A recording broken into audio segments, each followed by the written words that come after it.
Hello and very warm welcome in our today's session. And our today's session is the part 3 of the poem Hope is the Thing with Feathers. First of all, we have done with the explanation loud reading in the very first part. At the same time, in the second part, we have completed our appreciation of the poem, and now we are going to cover English workshop of the poem Hope is the Thing with Feathers. Before that, kindly subscribe my channel and stay tuned with us. Please subscribe, like and share our videos. At the same time, students, last but not the least, please don't forget to give your precious comments and write each and everything which is important from the exam perspective. With English workshop, question number 1, match the following. Hope, bird. Second, gale, storm. Here it means toughest times in the life. गेल किंवा storm म्हणजे वादळ, पण या कवितेच्या अनुषंगानं तो आयुष्यातला सर्वात कठीण काळ या अर्थानं कवितेत हा शब्द वापरला गेलेला आहे. Keep warm, provide comfort. एखाद्याला आरामदायक सुविधा उपलब्ध करून देणे म्हणजे कीप वॉर्म. बघा, मी सुरुवातीला नेहमी लेक्चरच्या म्हणते hello and warm welcome to today's session. म्हणजेच काय, तर तुम्हाला चांगल्या पद्धतीचं वातावरण निर्माण करून देऊन अभ्यासाची तयारी आपण करून घेतो, म्हणून त्या अर्थानं इथं कीप वॉर्म हा कवितेतही शब्द आलेला आहे. चिलेस्ट लँड म्हणजे सर्वात अत्याधिक थंड प्रदेश, but here it means difficulties and the problems of the life. Last, a crumb means a very small bit. Second question, use the proper form of the verb in each line. See, if you observe the poem properly, in the bracket here you have to write perch, sing and stop, and you have to write the present form of these verbs which were used in the poem itself. वाक्यातले जे मूळ क्रियापद आहे त्या क्रियापदाचा सध्याचा चालू असणारा साधा वर्तमान काळ आपण लावलेला आहे आणि कवितेत आहे तसा क्रियापदातला बदल एस जोडून केलेला दिसतोय. Third, read the examples and fill in the blanks in the same pattern. First of all, the A section, sweet, sweeter, sweetest. It is easy. Here we are just adding ER and EST.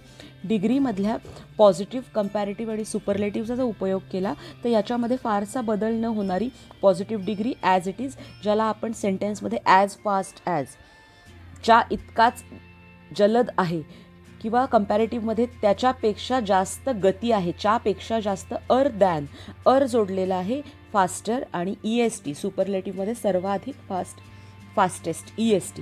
स्पेलिंग्सच्या फॉर्मेशनमध्ये शब्द तयार करण्यामध्ये कुठेही स्पेलिंगमध्ये बदल होत नाहीत, फक्त adding ERचं add होतं आहे आणि EST ॲड होतं आहे, ही गोष्ट लक्षात घ्या.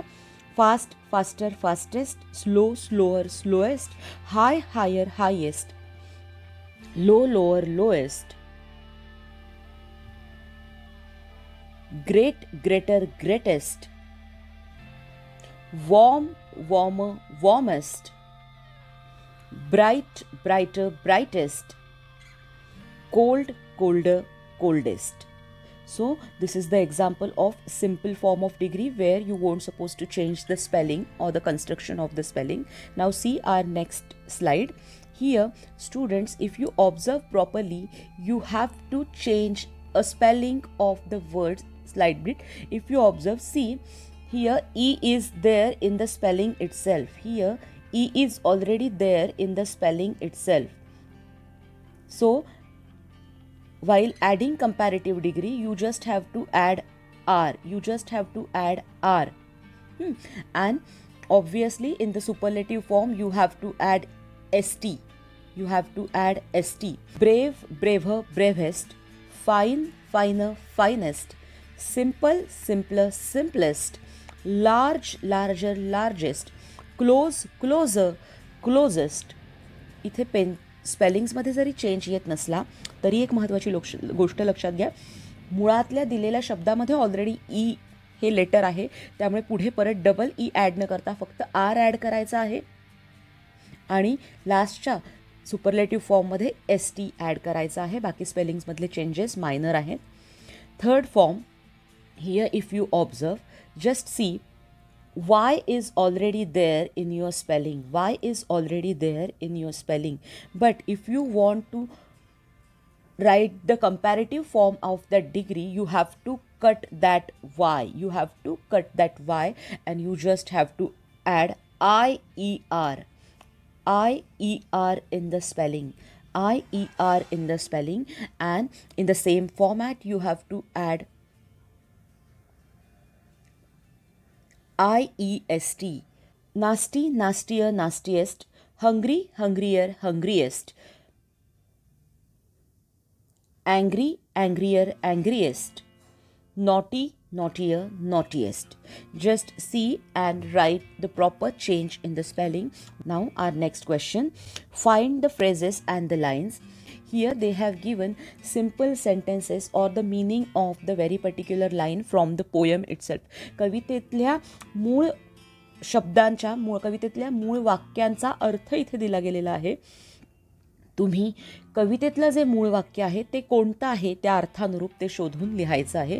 If you observe your first sentence, see our first example is hope is the thing with the feather. Hope is the thing with the feather is your first line which is already there in our poem. Our next example is hope offers comfort to your soul. So here if you observe that purchase in the soul is the line from the poem itself, is the line from the poem itself, that purchase in the soul. Hope is not a wordy thought, it is more. आशा हा फक्त शाब्दिक अर्थपूर्ण असा शब्द नाही, तर तो त्याच्यापेक्षा जास्त काहीतरी आहे. सेम बघा, like a feeling and emotion, याच्या अर्थाचा जो शब्द आलेला आहे तो शब्द कोणता आहे ते आपण पाहूयात. And sings in the tune without the words. आशा हा केवळ एक शाब्दिक अर्थपूर्ण शब्द नाही, तर ती एक भावभावनेपेक्षा अधिक काही आहे, त्यासम आहे. या अर्थाचा शब्द आलेला आहे, वाक्य आलेलं आहे. And sings the tune without the word. हे एक असं गाणं आहे जे शब्दांशिवाय गायलं जातं, म्हणजेच शब्दांच्या पलीकडचा गहन अर्थ या आशेला आहे. या अर्थाचं सेम वाक्य कवितेत आलेलं आहे. Now see, in the most difficult times hope offers the greatest comfort. सगळ्यात अवघड क्षणी, सगळ्यात अवघड काळात होप, आशा ही आपल्याला सर्वाधिक आराम देते. बघा, या अर्थाचं कोणतं आलेलं आहे वाक्य कवितेमध्ये. And the sweetest in the गेल इज हार्ट. वादळाच्या काळामध्ये सगळ्यात गोड, सगळ्यात सुमधुर काय असतं, तर आशेचा किरण, या अर्थानं वाक्य आपल्या कवितेत आलेलं आहे. नेक्स्ट बघा, hope is not easily defeated. Hope is not easily defeated. या अर्थाचं वाक्य कवितेतलं कोणतं आहे. And a sore must be the strong. Next, F. Hope has given a comfort to many people that kept so many warm. Comfort, warm या अर्थानं तुम्ही लगेच रिलेट करून कवितेतली ती समान अर्थाची ओळ शोधू शकता. Last one, hope lives on in very hard times even when it gets nothing from you. आशा कधीही अपेक्षा करत नाही, तुम्ही तिला काहीतरी परत द्याल, तरीही ती तुमच्या मनामध्ये कुठे ना कुठेतरी अतिशय कठीण काळामध्ये तुमच्या आसपास राहत असते. तुमच्या मनात त्या आशेचा किरण रुंजी घालत असतो. या अर्थाचं कोणतं वाक्य आलेलं आहे बघा. Yet never in extremity it asks a crumb of me. कितीही कठीण काळ असला तरी ती माझ्याकडनं कुठलीच अपेक्षा ठेवत नाही. सेल्फलेस हेल्प, कुठल्याही आशेशिवाय, अपेक्षेशिवाय ती आशा मनातली मला सतत उबदार ठेवत असते, संकटांशी लढण्याची मला ताकद देत असते. या अर्थानं कवितेतल्या सगळ्यात शेवटच्या 2 ओळी इथे आलेल्या होत्या. Question number 5. We can relate many of our feelings and experiences to the events or things in nature. Which of our feelings or experiences can we relate to the following? बघा, निसर्गातल्या अशा कित्येक गोष्टी, कित्येक प्राणी, पक्षी किंवा कित्येक दिवसभरात घडणाऱ्या घटना आपण आपल्या मानवी मनाच्या भावभावना आणि अनुभवाशी जोडत असतो, संबंध जोडत असतो, त्यांना रिलेट करत असतो. अशा भावभावनांना तुम्ही कोणत्या शब्दात किंवा कोणत्या प्रसंगात, कोणत्या भावभावनेमध्ये रिलेट करता, त्या जो भावभावनेला त्या निसर्गातल्या घटनेशी, प्राण्यांशी, पक्ष्यांशी जोडता, हे आपण आता लिहायचं आहे. First one, darkness. जेव्हा कवितेमध्ये किंवा एखाद्या नॉव्हेलमध्ये डार्कनेस हा शब्द वापरला जातो तेव्हा प्रत्येक वेळी तो जो डार्कनेस आहे तो अंधारलेला क्षण याच अर्थानं नसतो, तर तो सॅडनेस म्हणजे दुःख, सॉरो म्हणजे ही दुःख आणि निगेटिव्हिटी म्हणजे नकारात्मकता, या 3 मानवी भावभावनांशी जोडला जातो डार्कनेस हा जो शब्द तुमच्या कवितेमध्ये किंवा तुमच्या कथा कादंबऱ्यांमध्ये वापरला जातो तो. नेक्स्ट बघा, अ स्ट्रॉम, वादळ. वादळ हे प्रत्येक वेळी शब्दशः आलेल्या वादळाशी जोडलं जात नाही, तर जीवनात आलेल्या समस्यांशीही ते वादळ जोडलं जाऊ शकतं. ही गोष्ट आपण लक्षात घेतली पाहिजे. नेक्स्ट बघा, sunrise. We relate sunrise with the optimising nature, hope and the positivity. आशा, सकारात्मकता आणि सकारात्मक भाव याच्याबरोबर आपण नेहमी सूर्योदयाला जोडत असतो.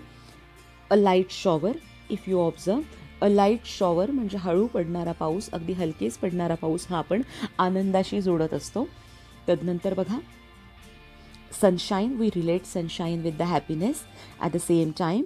Last, earthquake. We relate earthquake. भूकंप हा नेहमीच घडलेली एक भौगोलिक घटना नसते, तर ती आपल्या आयुष्यात आलेल्या कठीण प्रसंग, डिफिकल्टीज, राग आणि अचानकपणे बसलेला धक्का, शॉक, सडन शॉक, या सगळ्याशी आपण त्या भूकंपाच्या प्रसंगाला मानवी भावभावनांच्या संदर्भात जोडत असतो. Next, rainbow. We relate rainbow with the excitement and joy. Where as dawn म्हणजे पहाट ही आपण एखाद्या नवीन चांगल्या सुरुवातीशी जोडत असतो मानवी आयुष्यातल्या. डार्क क्लाउड्स, काळोखलेले ढग जे आहेत त्या आयुष्यातल्या संकटांशी आपण रिलेट करण्याचा प्रयत्न करतो किंवा बरेचदा रिलेट केले जातात. लास्ट, डस्क म्हणजेच इव्हिनिंग, ही एखादी गोष्ट संपून गेलेली आहे त्या संपलेल्या म्हणजे एंडिंगशी आपण रिलेट करतो. Last one, a peacock. Beauty with and joy. We relate the image of peacock with the beauty and the joy of the life. म्हणजे मोराची जी प्रतिमा आहे ती आपण आयुष्यातला आनंद आणि सौंदर्य याच्याशी जोडण्याची नेहमी प्रयत्न करत असतो. Flood means difficulties. आलेला महापूर जो आहे तो आपण आयुष्यातल्या कठीण प्रसंगांशी रिलेट करत असतो, त्याला ती प्रतिमा आपण गृहीत धरून त्या शब्दाचा वापर कवितांमध्ये किंवा कथा कादंबऱ्यांमध्ये करत असतो. बघा, write a few lines about an experience of your own where you scored in your exam much more than you hoped for. What did that experience teach you. काही वाक्यांमध्ये तुम्हाला आलेला अनुभव कथन करा, लिहा, जेव्हा तुम्ही परीक्षेमध्ये खूप चांगले मार्क पाडलेले आहेत, ज्याची तुम्ही अपेक्षाही केली नव्हती, आणि तो अनुभव तुम्हाला काय शिकून गेला. पॅरेग्राफ रायटिंग करायचं आहे, नरेशन आहे. बघा, मी माझ्या पद्धतीनं देण्याचा प्रयत्न केलेला आहे, तुम्ही जस्ट रीड करा, मराठीत सांगण्याची गरज नाही, तुम्ही समजावून घ्या. It was Tuesday when I was returning from my school to home. I was very happy as I stood second in the school, thinking what my mother would say after seeing my report card. I was not well before the exam. I missed many classes during those days. Even I took complete rest at home. But before those 2 months, I was quite regular and punctual in my studies. That consistency helped me to write well in the exam, even though I was resting at home for 2 long months. I was pretty sure about good marks, but to my surprise, I stood second in the school. As my father always says, hard work and consistency is a key to success. I can say, if we value the time, it will never goes waste and never let abash your hopes. So this is the experience which I have tried to write in my own words. You can go through it and try to write by yourself. Last question of your workshop, question number 7. This poem is the example of personification, where we refer to inanimate objects, ideas, emotion as living things. It is an example of personification. Hope is portrayed as a little bird. Describe it in your own word. बघा इथेच बघा या कवितेमध्ये hope is portrait as a little bird. Hope मानवी मनाची आशा ही जी emotion आहे ती emotion इथे लहान छोट्या पक्षाप्रमाणे रूपक करून तिचं वापरलेलं आहे. Describe it in your on word. बघा या ओळीत 2 पद्धतीचे अलंकार आले असतील तरी इथे आपण पर्सॉनिफिकेशनशी रिलेट असणारे एक्झाम्पल्स पाहत आहोत. Hope is the light feeling in our mind that is very soft like a feathered bird. आपल्या आयुष्यातली, आपल्या जीवनातली किंवा आपल्या मानवाच्या मनातली आशा ही अत्यंत नाजूक अशी भावना आहे. ती एखाद्या पंख असलेल्या नाजूक पक्षाप्रमाणे आहे. तो पक्षी नेहमी झाडावर बसतो तशाचप्रमाणे आशा ही आपल्या मनामध्ये बसत असते. दिस बर्ड हॅज सॉफ्ट फिदर्स. त्या पक्षाला अत्यंत नाजूक असे पंख असतात. त्याचप्रमाणे मानवी मनाच्या मध्ये वसलेली जी आशा असते ती अत्यंत कठीण प्रसंगात आलेल्या जीवनातल्या वादळांमध्येही आपल्या मनात नाजूक असे गाणे गुणगुणत असते, जगण्याची आशा पल्लवित करत असते. पुढे बघा, find other examples of the personification. ही पर्सॉनिफिकेशनची इतर उदाहरणं मी शोधलेली आहेत. Time flies when you are having fun. वेळ उडून जाते जेव्हा तुम्ही आयुष्यात मजा घेता. वेळ उडून जाणं ही पक्षाची गुणवैशिष्ट्ये आहेत. तर वेळ ही जी ॲब्स्ट्रॅक्ट आयडिया आहे त्या ॲब्स्ट्रॅक्ट आयडियाला उडणं या पद्धतीनं पर्सॉनिफाईड केलेलं आहे. The moon smile. जसं मनुष्य हसतो तसा चंद्र हसत आहे या पद्धतीनं पर्सॉनिफाईड केलेलं आहे चंद्राला. त्याचबरोबर माय हाऊस इज अ फ्रेंड. ज्याप्रमाणे तुमचा एखादा जीवित मित्र, जिवंत व्यक्ती तुमचा मित्र असते त्याचप्रमाणे तुमचं घरही तुमचा मित्र आहे जो तुमचं नेहमी रक्षण करतो. म्हणजे घराला तुमच्या मित्राची उपमा दिलेली आहे, पर्सॉनिफाईड केलेलं आहे. त्या घराचं मानवीकरण केलेलं आहे. चंद्राचं आणि वेळेचं मानवाच्या गुणवैशिष्ट्यानुसार वर्णन कवितेमध्ये केलेलं आहे. म्हणून तो पर्सॉनिफिकेशन हा अलंकार इथे होतो. Last but not the list, just see. एक अत्यंत काय म्हणतात वेगळी थोडीशी तुमच्या वर्कशॉपमध्ये नसणारी एक स्ट्रायकिंग आयडिया मी इथे घेऊन आलेली आहे. तुम्ही सगळेजण नेहमी ॲड्स बघत असता, ॲडव्हर्टिजमेंट तुम्हा सगळ्यांना खूप आवडतात. Personification is the commonly used in the advertising. You will see an example both in print and in television commercials. The following are some examples. बरेचदा आपण टी व्हीमधल्या जाहिरातींमध्ये आणि पेपरमध्ये छापून आलेल्या जाहिरातींमध्ये सुद्धा पर्सॉनिफाईड केलेल्या जाहिराती बघू शकतो. बघा हिअर ओरिओ याचं जर तुम्ही उदाहरण घेतलं, Oreo is milk's favourite cookie.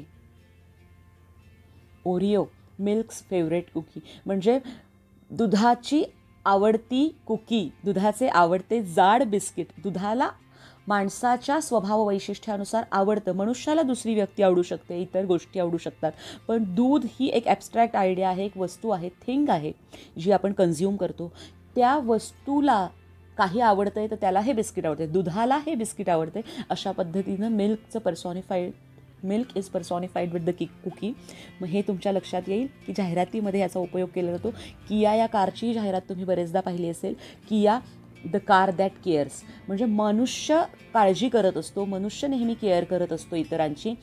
त्या काळजी करणे या ॲब्स्ट्रॅक्ट आयडियाला इनॲनिमेट ऑब्जेक्ट म्हणजे कार, कोण तुमची काळजी घेत आहे तर कार तुमची काळजी घेत आहे, मनुष्याप्रमाणे कारही तुमची काळजी घेत आहे, असं पर्सॉनिफिकेशन इथे आलेलं दिसतंय. विद्यार्थी मित्रांनो, इथे आपण थांबूयात. इथे माझं जवळजवळ इंग्लिश वर्कशॉप आणि the hope is the thing with फिदर्सचं रायटिंग वर्क, एक्सप्लेनेशन वर्क आणि वर्कशॉप कंप्लीट झालेले आहेत. Our next video is based on the story of the tea and its workshop. Thanks a lot. Kindly like, share and subscribe my channel.